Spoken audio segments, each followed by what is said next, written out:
কৃষ্ণ শ্রী জগন্নাথ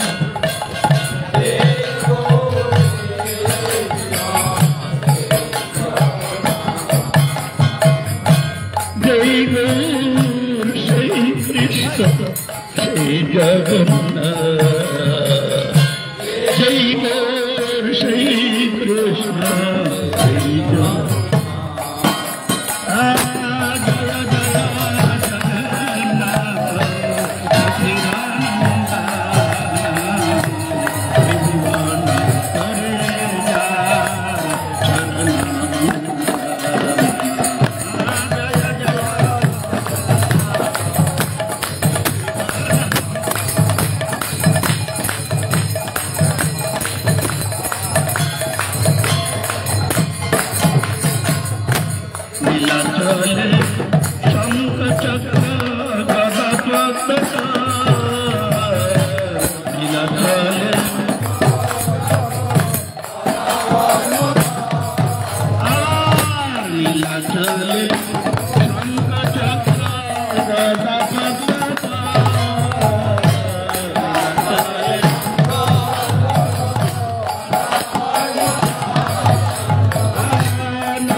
আমাদের শ্রী চৈতন্য গৌরীয় মঠ চাকদহ শ্রী জগদীশ পণ্ডিত প্রভুর শ্রীপাঠে আপনারা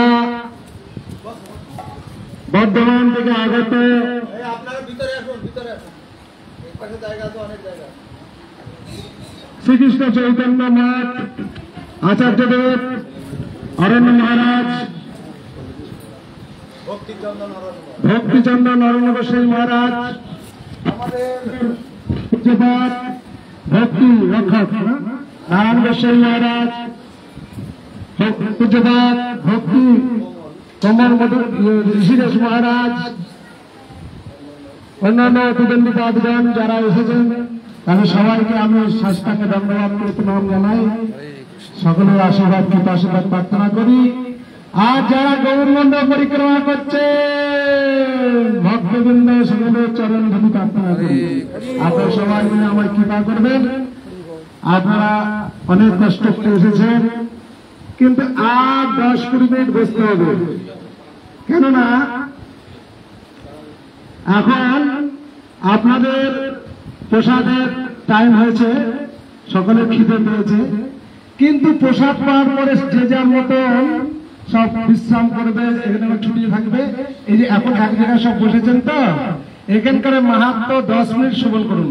মাহাত্ম শ্রবণ করে প্রসাদ পেলে বেশি ভিটামিন, প্রসাদ পেলে পরে আমরা তো ডেলি খাই, ডেলি বাড়িতে খাই, ভালো মন্দ খাই, ঘুমাই টাইম মতন, কিন্তু আজ এই বৈষ্ণব সঙ্গ, এই বৈষ্ণব সঙ্গ পাবেন।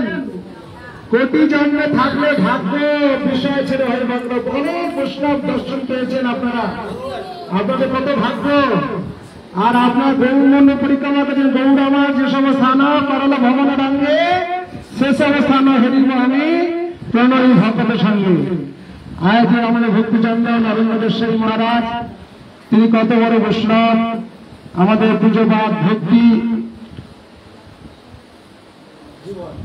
জীবন আচার্য গোস্বামী মহারাজ, তিনি যখন প্রকট ছিলেন আমি দেখেছি ভক্তিচন্দ্র অন্য মহারাজ মহারাজের কিরম সেবা করেছেন।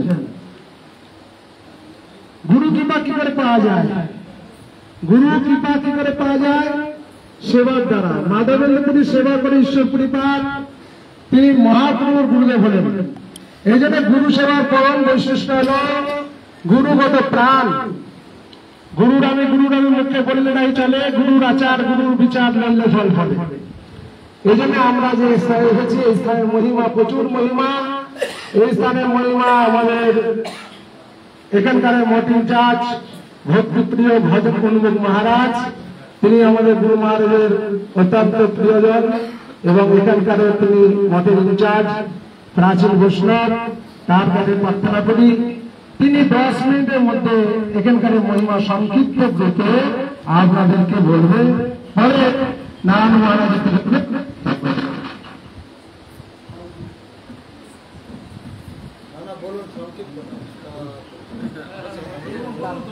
গুরুদেব গৌরচন্দ্রিকায় রাধিকায় তদরে কৃষ্ণায় কৃষ্ণ ভক্তায় তদ্ভক্তায় নমো নমঃ।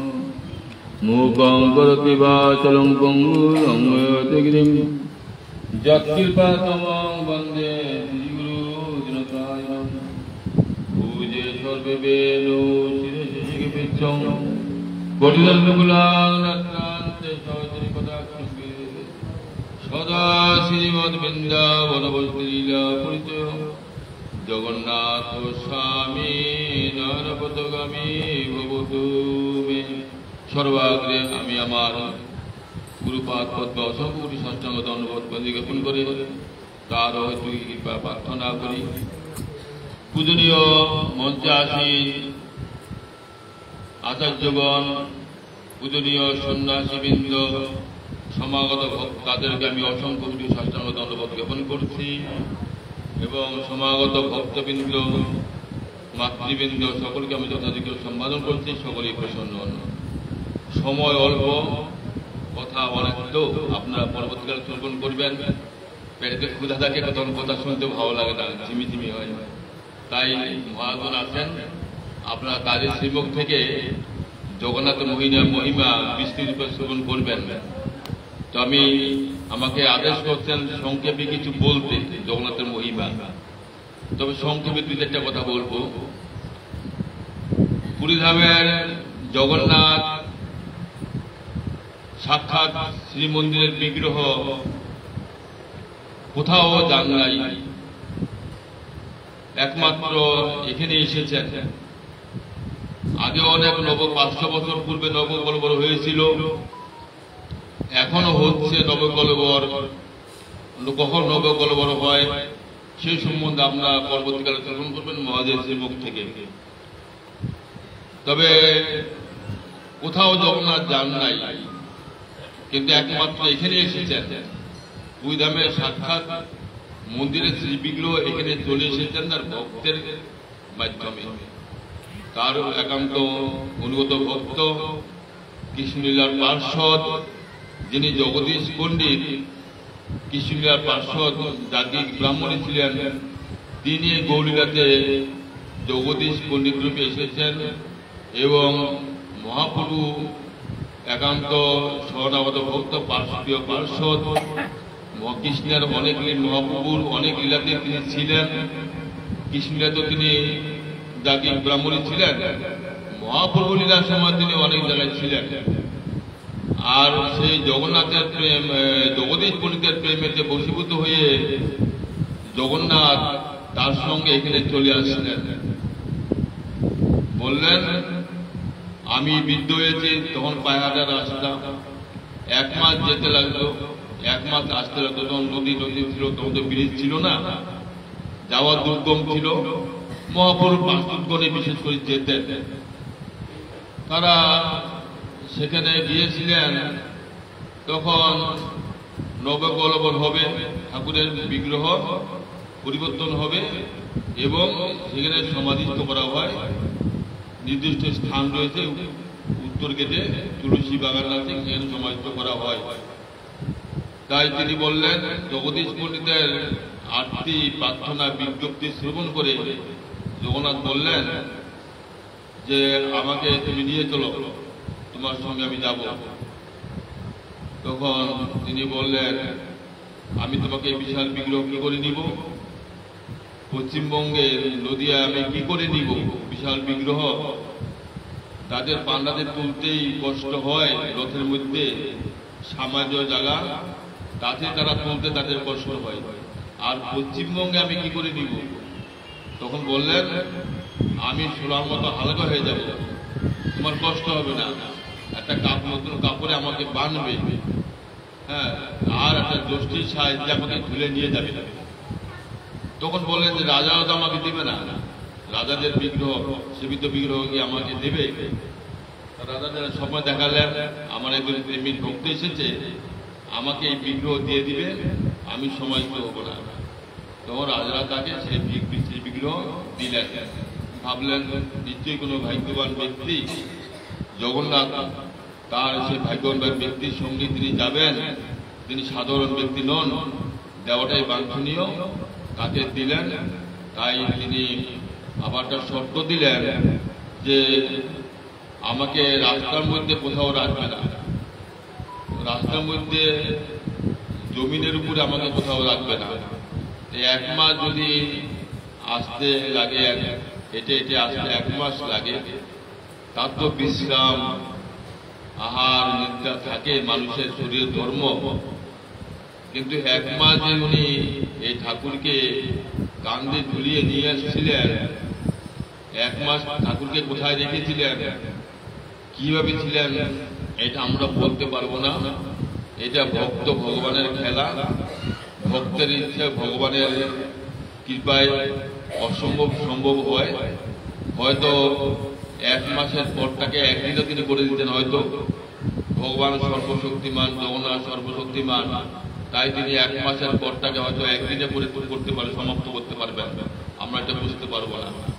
তাই এখানে যখন আসলেন, তখন জগদীশ পণ্ডিত গঙ্গা দর্শন করলেন, গঙ্গায় স্তবস্তুতি করে তিনি গঙ্গা স্নানে নামলেন। 4 জন ব্রাহ্মণ তার সঙ্গে সঙ্গী ছিল, আমরা শুনতে পেয়েছি, আরো 3 জন ছিল তার সঙ্গে, প্রাচীন লোকদের মুখ থেকে আমরা শুনেছি। একজনে হাতে দিয়ে বললেন, আপনি ধরুন, আমি তো গঙ্গা স্নান করে নেই। তাই তিনি গঙ্গা স্নানে নামলেন, আর যার হাতে দিয়েছিলেন বিশাল একটা অশ্বত্থ বৃক্ষ ছিল। গঙ্গা তখন নিকটেই ছিল, আমাদের এই বাউলের পাশেই ছিল গঙ্গা। বিশাল একটা অশ্বত্থ বৃক্ষ ছিল, তার পাশের নিচেই দাঁড়িয়েছিলেন ঠাকুরকে নিয়ে। যখন জগদীশ পণ্ডিত গঙ্গায় ডুব দিলেন, তিনি বলছেন ভারী রাখতে পারছি না, ভারী রাখতে পারছি না, এই বলে তিনি মাটিতে ছেড়ে দিয়েছেন। আর যেই বিগ্রহ ছোট হয়েছিলেন সেই বিশাল বিগ্রহ হয়ে গেলেন, যে বিশাল বিগ্রহ ছিলেন সেই ছোট হয়ে গেল, আবার ছোট বিগ্রহ সেই বিশাল বিগ্রহ হয়ে গেল। তাই তুলতে পারছেন না এখন এখান থেকে। অনেকে চেষ্টা করছেন তুলতে, এবং তখনকার লোকেরা তো সিনেমা টিভি এসব ছিল না, সবাই জনমন রোগী ছিল, তারা ক্ষমতা শুনতেন তারা, তাই তারা বহুতেই লোকই এসেছিলেন। পুরীধামে জগন্নাথ এসেছে আমাদের দেশেতে, ভুল দর্শন করতে এসেছেন। তখনকার সময় তো মায়েরা ঘর থেকে বেরোতেন না, তাই তারা দর্শন করতে এসেছেন, বহু লোক এসেছেন, কিন্তু তুলতে পারছেন না জগন্নাথকে, এত ভারী তুলতে পারছেন না। রাজা এসছেন কৃষ্ণনগর থেকে, রাজা চেষ্টা করলেন তুলতে, রাজাও তুলতে পারছেন না।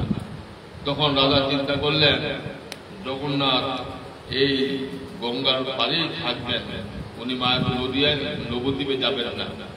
তাই রাজা এখানে তুলে দিয়ে তখন এই ঘরটা করে দিয়েছিলেন। সামনে দুখানা ঘর ছিল, রাজা এই ঘরটা করে দিয়ে, এটা রাজার করা। পরবর্তীকালে আমরা এটাকে রিপেয়ার করেছি, পাথর লাগাইছি, কিন্তু এই রাস্তাটা রাজার করা, এই নকশাগুলো রাজার করা। ঠাকুর এখানটায় ছিলেন তখন এখানভাবে সেবিত হয়ে আছে। জগদীশ পণ্ডিত আর গেলেন না, দুঃখিনী মাতাও গেলেন না মায়াপুরে, নবদ্বীপে এখানে থাকলেন। এখানে সেবা করতে করতে তারা তাদের যে পরবর্তী জেনারেশনের সেবা চলছিল, তারা 500 বছরের পূর্বে পরে 1972-তে তারা চিন্তা করলেন আমরা জগন্নাথের সেবা করতে পারবো না। রাষ্ট্রীয় বোর্ড ছিল, তারা আমরা করতে পারবো না সেবা জগন্নাথের, আমরা অক্ষম, কাজেই আমরা কোনো এক ব্রাহ্মণকে এই জগন্নাথকে দেব, জগন্নাথের কোনো সৎ ব্রাহ্মণের হস্তে আমরা অর্পণ করব এই সেবাটা। তারা জানতে পারলেন মাধব মহারাজ, মাধব গোস্বামী মহারাজ, আমাদের পরম গুরুদেব, উনি ব্রাহ্মণগুলি এসেছিলেন, উনি ওনাদের বন্দ্যোপাধ্যায়ের উপাধি ছিল এবং তিনি ধর্ম প্রচার করেন, তিনি মঠ মন্দির করেছেন, তাকে আমরা দেব জগন্নাথ। তাকে খবর করে তাকে সন্ধান করলেন, তার কাছে গেলেন, তাকে আসতে অনুরোধ করলেন, আসলেন, তিনি দেখলেন, তিনি বললেন জগন্নাথের সেবা আপনারা করুন, আপনার বহু ভাগ্যবান, জগন্নাথ আমাদের কাছে এসেছে, আপনি এতদিন সেবা করেছেন, আপনার করুন, আমি মাসে মাসে কিছু অর্থাদি দিয়ে সহায়তা করব। তারা বলেন না আমরা আর পাচ্ছি না, আপনাকে নিতে হবে। তাই তিনি তাদের এরকম নাসুরবান্দা তারা দিবেন এই মহারাজকে। মহারাজ নিলেন, নেওয়ার পরে তার কৃপাতে এখানে এই সমস্ত অনেক কিছুই এখনো শ্রীবৃদ্ধি হয়েছে মন্দিরের, তাদের অশেষ কৃপা, অশেষ করুণা, জগন্নাথের কৃপায় এখানে এখন অনেক শ্রীবৃদ্ধি হয়েছে। আগে এতটা কিছুই ছিল না। মহারাজরা আগে এসেছেন, দেখেছেন একটা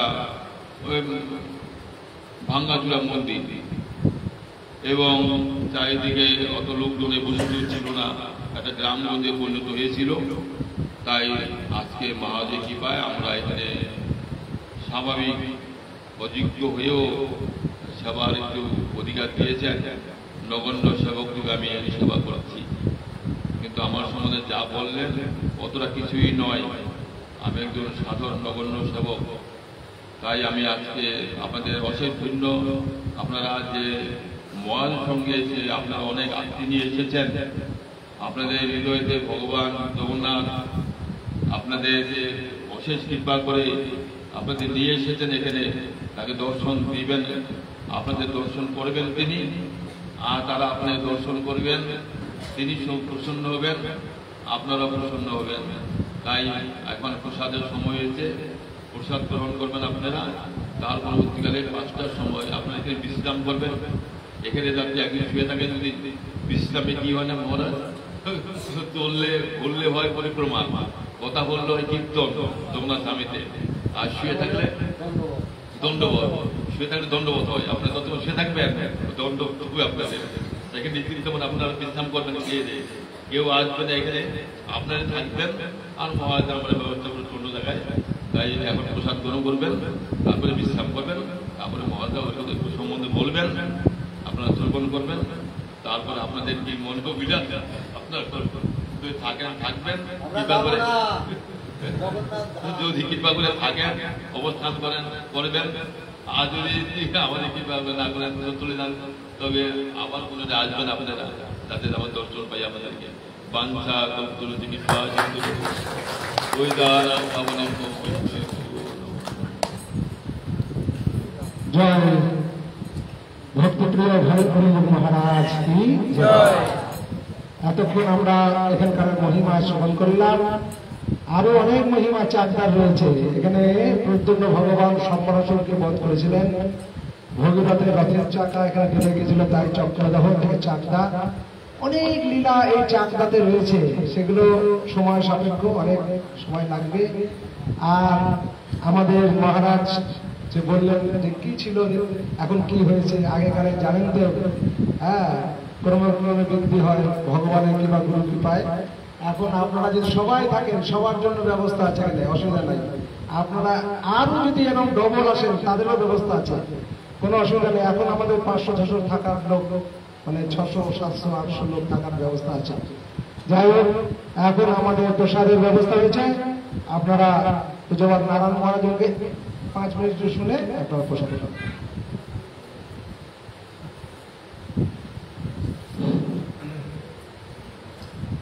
বন্দে গুরু পদলঙ্গা ভক্ত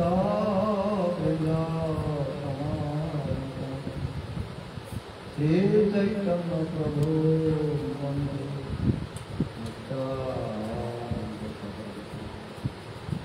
নন্দনন্দন বন্দে রাধিকা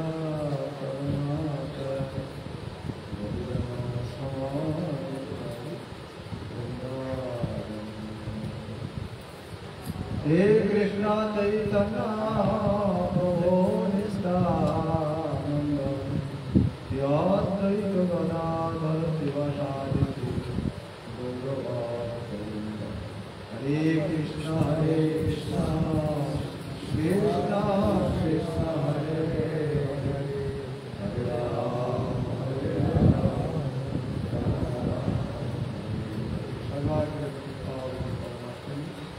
गुरुवार भगवान इंद्र कृष्ण विष्णु आत्मा भक्ति कुमार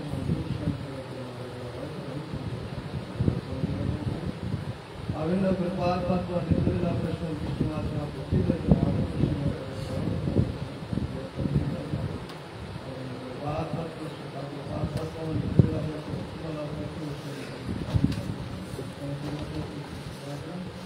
अविंद गुरुवार भगवान इंद्र कृष्ण विष्णु आत्मा भक्ति कुमार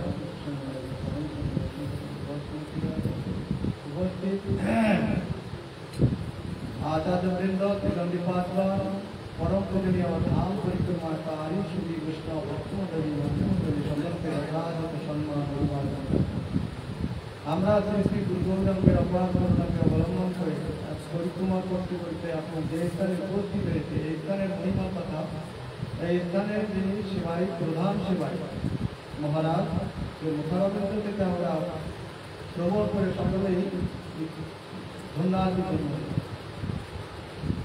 শুনলেন। জগদীশ পণ্ডিত জগদীশ শ্রী জগদীশ আচার্য শ্রী চৈতন্য মহাপ্রভু প্রিয় পার্ষদ, তিনি কোনো এক সময় তিনি জগন্নাথ ক্ষেত্রে গিয়েছিলেন।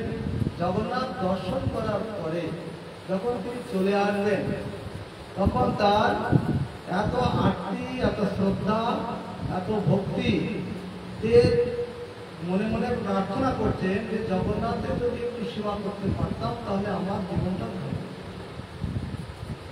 আমরা বিভিন্ন স্থানে মন্দিরে বিভিন্ন ধামে দর্শন করতে যাই, দর্শন করার পরে তারপরে আমরা যখন গন্তব্যস্থল বাড়িতে ফিরে আসবো, মন চঞ্চল হয়ে ওঠে, ঠাকুরের কথা তখন মন্দিরের ঠাকুরের কথা কারোর আর মনে থাকে। কিন্তু এখানে জগদীশ আচার্য তিনি আমাদের শিক্ষা দিচ্ছেন যে দর্শন করার পরে তিনি তার হৃদয়ের যে পূর্ণ ভক্তি সেই ভক্তির দ্বারা তিনি সেবা করতে চাইছেন। এবং জগন্নাথকে কি করে পাওয়া যায়, তার এই যে ভিতরে যে 8টি বিরহ, এই বিরহে বিরাহত যখন হলেন তখন জগন্নাথ তার প্রতি প্রসন্ন হয়েছিলেন। আর তখন চলছিল আমাদের নবকলেবর, আর নবকলেবরের ঠাকুর পরিবর্তন হয়। নবকলেবরের ঠাকুর পরিবর্তন হওয়ার ওই সময়, ওই সুযোগে রাজাকেও আদেশ করলেন, গজপতি রাজাকে আদেশ করলেন যে দেখো আমার একজন ভক্ত আমার সেবা করতে চাইছে, আমি তার সেবা করব, আমি এখান থেকে তার সঙ্গে চলে যাব। কি করে যাবেন, কিভাবে যাবেন, সব তিনি বলে দিলেন। বলে দেওয়ার পরে তারপর সেই জগন্নাথ তিনি একটা ষষ্ঠী, একটা সামান্য একটা লাঠিতে করে, কাঁধে করে কখনো ঝুড়ি আনা যায়, অত বড় জগন্নাথ বলুন, জগন্নাথ সোলার মতো হয়ে গিয়েছিলেন। অর্থাৎ জগন্নাথ শ্রী জগদীশ পণ্ডিতের সেবা গ্রহণ করার জন্য তিনি এই স্থানে উপস্থিত হয়েছিলেন।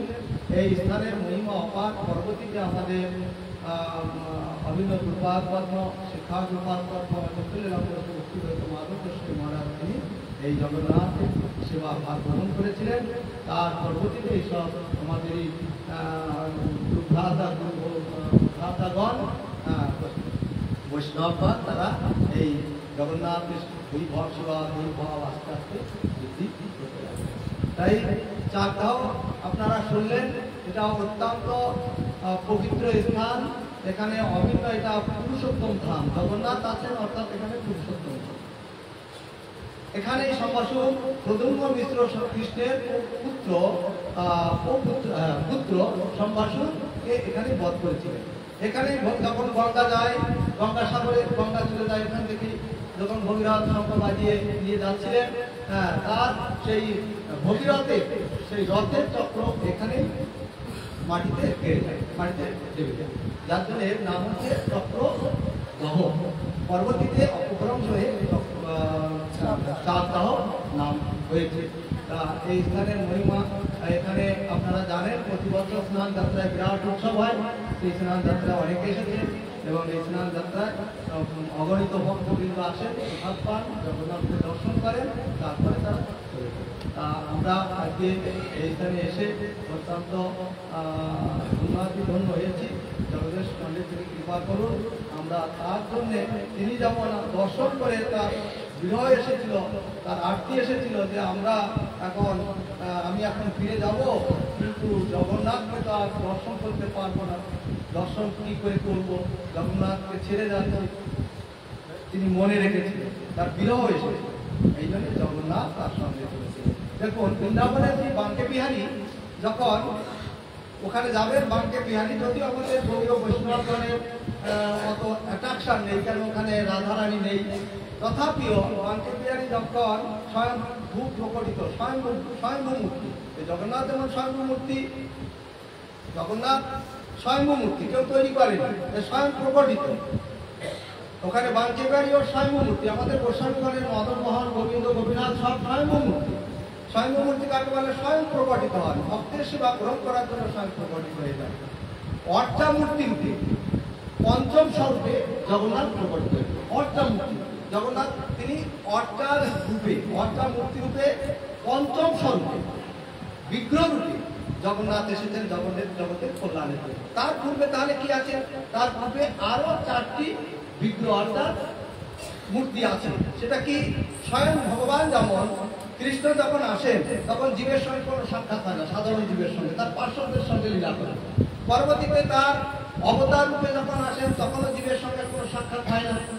তারপরে তৃতীয় অবতার রূপে যখন আসেন, প্রত্যেকের জীবের হৃদয় অভ্যন্তরে যখন পরমাত্মা রূপে ভগবান আছেন, কিন্তু তাও আমরা সাক্ষাৎ পেতেও আমাদের ভিতরে যে ভগবান আছে আমরা দেখতে পাই, সাক্ষাৎ হয় না। যার জন্য ভগবান কি করলেন? জগতের কল্যাণের জন্য পঞ্চম স্বরূপে অর্চা মূর্তি রূপে জগতে এসেছিলেন। এই জন্যে এই জগন্নাথ বা আমাদের এই যে বিগ্রহগণ আছেন, রাধা গোবিন্দ মহাপ্রভু আদি গৌরী বৈষ্ণবগণ যে সমস্ত বিগ্রহগণের সেবা করেন, এসব সব অর্চা মূর্তি স্বরূপে জগতের কল্যাণের জন্য ভিন্ন ভিন্ন জায়গায় প্রকট করছেন। তা কোনো এক সময় বৃন্দাবনে হরিদাস ঠাকুর সেই যিনি সঙ্গীতের অত্যন্ত সঙ্গীত কসরত করতেন, সঙ্গীত করতেন, ওই হরিদাস ঠাকুরের সঙ্গীতে ভগবান তিনি প্রকটিত হয়েছিলেন স্বয়ংমূর্তিতে। পরবর্তীতে ওখানের যে পাণ্ডাগণ অর্থাৎ ব্রজবাসীগণ সেবা করতেন, কিন্তু একদিন দক্ষিণ ভারতের কোন এক ভক্ত তারা গৃহস্থ ভক্ত, তারা দুইজনের পত্নী নিয়ে দর্শনে এসেছিলেন। পত্নী দর্শন করতে করতে চিন্তা করছেন এই ঠাকুরকে যদি কোনোদিন একটু নিজে গৃহে গিয়ে নিয়ে যে সেবা করতে পারতো তাহলে আমার জীবনটা ধন্য হয়েছে। পরীক্ষা করছেন আর ওই মন্দিরে গিয়ে বসে থাকে ওই ভদ্রমহিলা। যেদিন ফিরে আসবে তার স্বামীকে নিয়ে, তখন তার স্বামী বলছে যে দেখো আমরা এখন বাড়ি চলে যাবো। তখন কান্নাকাটি শুরু করে দিয়েছে যে এই ঠাকুর ফেলে দিয়ে আমরা চলে যাবো, এই ঠাকুর তোমাকে আর দর্শন করতে পারবো না। তার এই যে ভক্তি দেখো, তার এই ভক্তি শ্রদ্ধা আরতি দ্বারা কি হলো, পরবর্তীতে যেদিন তিনি চলে যাবেন আর সেই দিন তার সঙ্গেই চলে গিয়েছে। তার বাড়িতে গিয়ে প্রকটিত হয়েছিলেন, তার সেবা গ্রহণ করেছিলেন। এদিকে যে সেবাই ছিলেন মাল্টিমের সেই সেবাইটা নিজেরা গণ্ডগোল করছে। কেউ বলছে তুমি এই গিগুলো সরিয়েছো, চুরি করেছো। কেউ এ বলে যে না তুমি এই গিগুলো কোথাও নিয়ে নিয়েছো। এই বলে যখন গণ্ডগোল শুরু হয়, পরবর্তীতে সব মেয়ে পান্ডাদের আদেশ করলেন, প্রধান একজন পান্ডাকে আদেশ করলেন যে দেখো আমাকে কেউ চুরিও করেনি আর আমাকে কেউ নিয়েও যায়নি, আমি নিজে ইচ্ছা করে এদের সঙ্গে চলে আসি। হ্যাঁ, অতএব আমি এখানে আছি, তা তোমরা এখানে নিয়ে পুনরায় আবার বন্ধুগণে মন্দিরে নিয়ে যাও, নিয়ে আমি তোমাদের সেবা গ্রহণ করবো। এর ভক্তিতে আমি চলে এসেছি, এর প্রেমে আমি বলিত করেছি। এইভাবে যখন বললেন স্বপ্নে আদেশ করলেন, ওরা আবার নিয়ে গেলেন পান্ডারা তখন বিচার করলেন এ ঠাকুরকে আর সরাসরি আর ভালো করে কাউকে দর্শন করতে দেওয়া যাবে না, ওই ঝলক দর্শন, ওইখানে দেখবেন বাঁশবাড়িতে ঝলক দর্শন। এরকম আমাদের সনাতন ধর্মের অনেক মন্দিরে এরকম বিগ্রহবান আছেন, স্বয়ং মূর্তি স্বয়ং প্রকটিত ভক্তের সঙ্গে চলে গেছে। হ্যাঁ, যেমন জয়পুরের রাজা মদনমোহন, না বললে একটু হবে না, জয়পুরের রাজার সেবা পেয়েছিলেন জয়পুরে জগন্নাথ, এই মদনমোহন গোপীনাথের সেবা তিনি করেছিলেন, তার বাড়িতে নিয়েছিলেন, তার সেবা গ্রহণ করার জন্য বৃন্দাবন থেকে তার বাড়িতে নিয়েছিলেন। ভালো কথা। যখন তার একটা কন্যা যখন বিবাহযোগ্য হলো, তার একটি কন্যা ছিল, বিবাহযোগ্য হলো, তখন একদিন সেই করলির রাজকুমারের সঙ্গে বিবাহ ঠিক হয়ে গেল, সব পাকাপোক্ত হয়ে গেছে, দিন তারিখ ঠিক। একদিন কন্যাকে ডেকে তার পিতা বলছে যে মা, তোকে তো আমি অনেক যৌতুক দেব, কিন্তু তুই আমার কাছে একটা দাবি করে কিছু একটা যৌতুক দিবি। তখন কন্যা বলছে যে বাবা, আমি যখন শ্বশুর বাড়ি যাবো বিবাহের পরে, তখন আমি তোমার এই যৌতুক আমি কিছু চাই না, আমি যদি তুমি দিতে হয় তাহলে আমি ওই মদনমোহনকে সঙ্গে করে দেবো। তখন বাবা বলছে যে পিতা বলছে যে মদনমোহন হচ্ছে আমার কোনো দেবতা, ও কি দেওয়া যায়? ও দেওয়া যাবে না। তাহলে বাবা তাহলে তোমার কোনো যৌতুক আমি দেবো। এই বলে বাবা এবং কন্যার সঙ্গে এত ঝামেলা হয়, পরবর্তীতে বাবা একদিন রাগ করে কন্যাকে বলছে তোর এত মদনমোহনে এত ভক্তি, এত তুই তাকে ভালোবাসিস, তা তোর যদি চোখ বেঁধে দিই আর এই তিন ঠাকুর গোবিন্দ গোপীনাথ মদনমোহনকে নামিয়ে কিন্তু চিনে নিতে পারবি। তখন মেয়েটা বলে কি যে বাবা এ কোনোদিন নেওয়া যায়, চোখ বেঁধে দিলে আমি কি করে চিনে নেবো? তুমি দেবে না ভালো কথা, আমি আমার ওই মদনমোহন দরকার নেই, তোমার চোখ বাঁধানোর দরকার। এই কথার যেদিন হলো আর সেই দিন রাত্রিবেলায় ওই কন্যাটাকে ওই মদনমোহন এসে বলছে যে তোর বাবার কথায় তুই স্বীকার হয়ে যায়, তোর চোখ বেঁধে দেবে, তিন ঠাকুর নামিয়ে দেবে, গোবিন্দ গোপীনাথ মদনমোহন তিন ঠাকুর নামিয়ে দেবে মন্দির থেকে। যখন আমার গায়ে তোর হাত পড়বে তোকে আমি তারপরে নিচে যে হাত চিমটি মেরে দেবো, তুই বুঝে নিবি যে আমি সেই মদনমোহন। তখন তারপরে সকালবেলায় বাবাকে ডেকে বলছে বাবা, তা লটারির মতো একটা হয়ে যাক, আমার ভাগ্যে যদি থাকে তাহলে আমি মদনমোহনকে নিয়ে যেতে পারবো। তাহলে ঠিক আছে, তাই চোখ বেঁধে দিয়েছিলেন এবং চোখ বেঁধে দেওয়ার পরে ওই তিন ঠাকুর নামিয়ে দিলেন, তিন ঠাকুরকে নামিয়ে দিলেন, এক এক করে হাত দিতে দিতে যেই মদনমোহনের রাত্রে হস্ত স্পর্শ করলো আর তখনই মদনমোহন তাকে চিমটি মেরে দিল, জড়িয়ে ধরে বললে বাবা এই হচ্ছে আমার মদনমোহন। তখন রাজা কাঁদছিলেন আর রানীও কান্নাকাটি করছিলেন। কেন? যে মা তোর এই যে ভক্তি, এই ভক্তির দ্বারাই মদনমোহন তোর কাছে চলে যাচ্ছে। তাই বিবাহের পরে সেই মদনমোহন আর জয়পুরে থাকলেন না, তিনি করলিতে চলে গেলেন।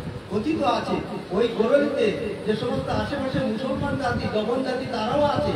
কোনো এক সময় ভক্তি তোমার আচার্য গোস্বামী মহারাজ মধ্যে শিক্ষাকুপাত নানান মূর্তি ওইখানে বসেই আমি শুনেছিলাম যে মহারাজ এখানে একজন মুসলমানের একটা বাচ্চা অল্প বয়স মারা যাওয়ার পরে সেই মুসলমানের সেই বাচ্চার মাটা এসে মন্দিরের মদনমোহনের সামনে রেখে দিয়ে বলে, হে মদনমোহন আমার বাচ্চাটাকে ফিরে দিয়ে দাও, হে মদনমোহন আমার বাচ্চাটাকে জীবিত করো, হে মদনমোহন আমার বাচ্চাটাকে ফিরে দাও। পাগলের মতো হয়ে গেছে। পূজারি চিন্তা করলে তো পাগল হয়ে গেছে, মরা যে বাচ্চা মারা যায় সে কি কোনোদিন আর জীবিত হয়? সবাই ভাবছে পাগল হয়ে গেছে, পূজারিও চিন্তা করলো পাগল হয়ে গেছে, তা যাক মুসলমানের ছেলে, এখন ওকে আর কি দেবো যখন মদন মোহনের, তাই একটু চরণামৃত মুখে দিয়েছি। ব্যাস, ওই চরণামৃত যখন মুখে দিলেন সঙ্গে সঙ্গে আস্তে আস্তে ওই বাচ্চা চোখ খুলে ফেলে, আস্তে আস্তে নড়তে লাগলেন, চোখ খুললেন, জীবিত হয়ে দাঁড়ালেন ওই বাচ্চা। অতএব ওই মদন মোহন অত্যন্ত জাগ্রত মদন মোহন, আমাদেরই সনাতন গোস্বামী পাদের সীমিত বিগ্রহ। আমাদের গৌর বৈষ্ণবদের একটা তত্ত্ব সিদ্ধান্তের কথা আছে যে মদন মোহন হচ্ছে সম্বন্ধ দেবতা, গোবিন্দ হচ্ছে অভিধেয়, আর প্রয়োজন হচ্ছে আমাদের অভিধান। কৃষ্ণ সম্বন্ধ, ভক্তি অভিধেয়, প্রেমই প্রয়োজন। তাই আজকে আমরা প্রেম যদি আমাদের লাভ করতে পারি, প্রেম ধন বিনা ব্যর্থ দরিদ্র জীবন, সেই প্রেম যদি আমাদের লাভ করতে, প্রেম যদি আমাদের লাভ হয় বা লাভ করতে পারি, তাহলে এই জগন্নাথের যে স্বরূপ, সেই স্বরূপ আমরা তত্ত্বকে উপলব্ধি করতে পারবো। এইসব সাধু বৈষ্ণবের মহাজনের আশীর্বাদে বা তাদের কৃপায়।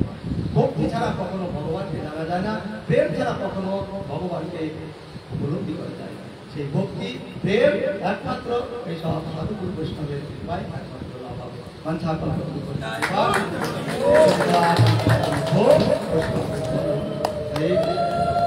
এখন 5 মিনিট আমাদের আচার্যদেব ভক্তি চন্দন অরণ্য গোসাই মহারাজ স্বল্প সময়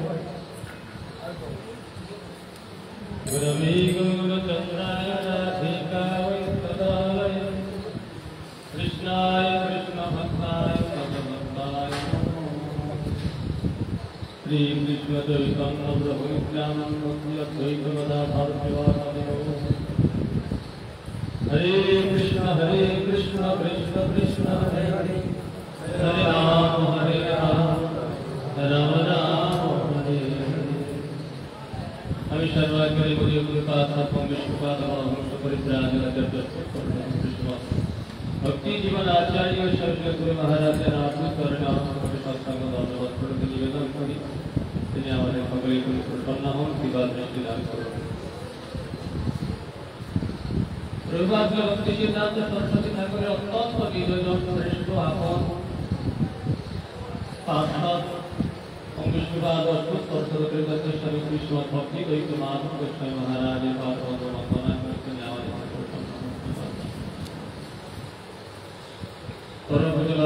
স্বামী কৃষ্ণ ভক্তি বল্লভ গোস্বামী মহারাজ আমাদের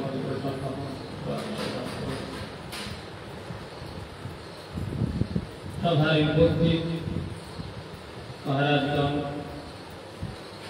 কর্মচারীবৃন্দ, ছত্রীমণ্ডলী, মাতৃমণ্ডলী সকলের জন্য আমাদের প্রদর্শন করে সকলে। আজ আমরা শ্রী শ্রী কৃষ্ণ বলরামের বনভোজন যে মহোৎসব আগামীকাল নবদ্বীপ মণ্ডলে অনুষ্ঠিত হবে, সেই উপলক্ষে আজ আমরা বর্ধমান শ্রীকৃষ্ণ চৈতন্য মঠ থেকে যাত্রা শুরু করেছি সাধু গুরু বৈষ্ণবের আনুগত্য। আমরা এতক্ষণ মহাত্মা গান্ধীর শ্রীমুখ থেকে শ্রবণ করলাম যে ভগবান ভক্তি আকর্ষণে শুধু পুরীধাম থেকে এই স্থানে এসে ভক্তি করেছে। শাস্ত্র বলছেন ভক্তি রেবই নাঙ্গায়তি, ভক্তি ভগবান ভক্তি রেবই নাঙ্গ দর্শয়তি। ভক্তি যে শুধু ভগবানকে কাছে আনে তা নয়, কাছে এনে ভগবানের যে স্বরূপ, ভগবানের মাধুর্য, ভগবানের লীলা আস্বাদন সবই করিয়ে দেয়। কে করে? ভক্তি করে। ভক্তি বর্ষ পুরুষ পরম পুরুষ শ্রী গোবিন্দ ভক্তি পুরুষ।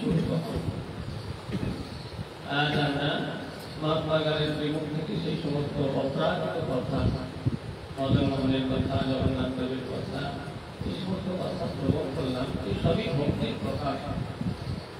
আমরা যদি এইরকম ভক্তি দেবীকে হৃদয়ে ধারণ করতে পারি, ভক্তি দেবী যদি আমাদের হৃদয়ে কখনো কোনো কালে উদিত ভগবান আমাদের হৃদয়ে ধরা দিতে বাধ্য হবে।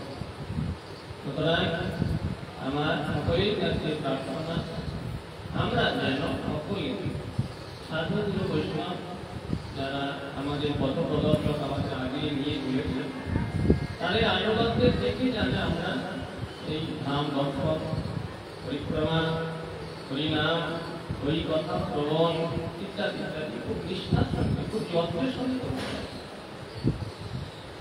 বেড়াতে যাওয়া বা ট্যুরে যাওয়া এটা তো আমাদের উদ্দেশ্য নয়। আর আমরা গুরু মহারাজের নির্দেশ অনুসারে কোথাও কোনো জায়গায় ধাম নিয়ে বা যাত্রী নিয়ে ব্যবসা করি, ব্যবসা করা, অর্থ রোজগার করা, এটা আমাদের উদ্দেশ্য নয়। আর বেড়াতে যাওয়া, হই হই করাটাও আমাদের উদ্দেশ্য নয়। গুরু মহারাজ বারবার বলেছেন যে কোথাও যদি ভক্তদের নিয়ে যেতে হয়, সেখান থেকে যেন 4 আনা পয়সা লাভ স্বরূপ নিজেদের পকেটে না থাকে। যা খরচা হবে নিজেরাই খরচা করবে। যদি খরচা হয়ে অতিরিক্ত হয়ে বেড়ে যায়, নিজেদের মধ্যে যে যেমন নিয়েছে তাকে নিয়ে দেবে। যদি কম হয়, আবার যে যেমন দেবে তার সাথে পূরণ করবে। সুতরাং আমরা এখানে কোন রকম বেড়াতে আসিনি, আমরা এখানে অর্থ রোজগারের জন্য আসি। আমরা এসেছি জীবের একমাত্র সম্ভব সাধু সঙ্গ। সেই সাধু সঙ্গ করার জন্য আমরা এসেছি। সাধুগণের কৃপায় আমাদের একমাত্র যে প্রাপ্তি কৃষ্ণ ভক্তি, সেই কৃষ্ণ ভক্তি লাভ হয়। সম্বলকারী সাধু সঙ্গ, সাধুই আমাদের সঙ্গ দেবেন, তারাই আমাদের পথ প্রদর্শন করাবেন, তারাই আমাদের চোখে আঙ্গুল দিয়ে ভগবানকে দেখিয়ে দেবেন, তারাই আমাদের ধামের মহিমা বর্ণনা করবেন, ধামের স্বরূপ প্রকাশ করবেন। তাদের কৃপাতেই আমাদের কৃষ্ণ ভক্তি লাভ হবে। এই জন্য সকলের কাছে আমাদের নিবেদন, আমরা যারা খুব যত্ন সহকারে, খুব প্রীতি সহকারে এই পরিক্রমা, এই ধাম দর্শন, এই বনভোজন উৎসব পালন করি। কষ্ট একটু গরমে হবে, আগে খুব বৃষ্টি হচ্ছিল, বৃষ্টির জন্য ভয় লাগছে, তাহলে আজকে বৃষ্টি হয়নি, আমাদের প্রতি গুরুদেবের কৃপা অশেষ হয়েছে। যদি বৃষ্টি হয়ও আমরা যেন কষ্টকে কষ্ট করে মনে না করি। এই কষ্ট আমাদের কাছে তপস্যার স্বরূপ। ভগবান বলছেন তপনে হৃদয় মম, হ্যাঁ, তপস্যা হলো আমার হৃদয়। সুতরাং আমরা যদি একটু কষ্ট করি, এটা আমাদের কাছে পরম তপস্যার বিষয়, পরম ভক্তির বিষয়, ভগবানের সেবার বস্তু হয়ে যাবে। এই জন্য আপনারা কষ্টকে কষ্ট বলে মনে করবেন না। আর হ্যাঁ, একটা জিনিস, যারা গাইড করছো ভাই, তারা একটু সিস্টেমে ঠিক করবে। আমরা গাড়িতে রয়েছি, যে 3টে বাস রয়েছে, বাসে যারা পরিচালক যারা আছে, ভালো করে গাইড করে কন্ট্যাক্ট করে নিয়ে আসবেন। আমরা সামনে 4 চাকায় গাড়িতে আসছিলাম, আমার ইচ্ছা হলো যে সকলে একসঙ্গে হরিনাম করতে করতে আসবো। মহারাজকে বললাম, মহারাজ আপনারা গাড়িটা আগিয়ে চলুন, আমি হেঁটে হেঁটে এর সঙ্গে হরিনাম করতে করতে আসলাম। দেখি একটা গাড়ি চলে গেছে, তারা উল্টো দিকে এসে গেছে, হাতে মাইক্রোফোনের কিছু নেই, হরিনামও করেনি, কিছু না। এইরকম হলে হবে না, স্বর্ণ ছাড়া হবে না। সকলে একটা সিস্টেমেটিক একটা নিয়ম মেনে একসাথে আসবো, হরিনাম করতে করতে হবে, বেড়াতে যাওয়াতে উদ্দেশ্য নয়। হরিনাম সংকীর্তন মুখে আমরা দর্শন করবো, পরিক্রমা করবো, সাধু সঙ্গ করবো, ভক্ত সেবা করবো। সুতরাং সকলের কাছে প্রার্থনা, প্রীতি সহকারে যাতে আমাদের ভক্তি উদ্দেশ্য ভক্তি লাভ, একটু আমরা শাস্ত্রের যে সিদ্ধান্তগুলো আছে এগুলিতে একটু বিচার করে দেখি যে আমাদের সমস্ত কিছু সর্বোচ্চ প্রাপ্ত হল, সেই ভক্তি যদি আমরা সাধু সঙ্গে প্রাপ্ত হয়ে যাই, তাহলে এর চেয়ে বড় প্রাপ্তি কি আছে? এই জন্য যাতে আমাদের ভক্তি হয় সেগুলো সরকারে আপনারা মন দিয়ে শুধু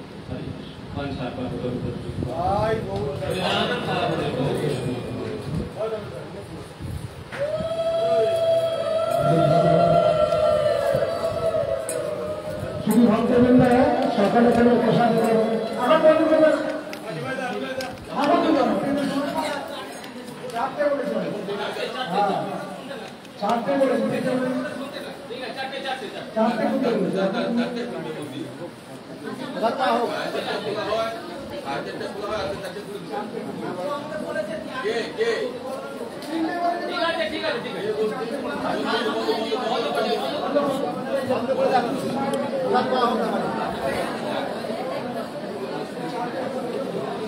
তাই বলি আপনারা সবাই কৃপা করে চালাতে হবে প্রসাদ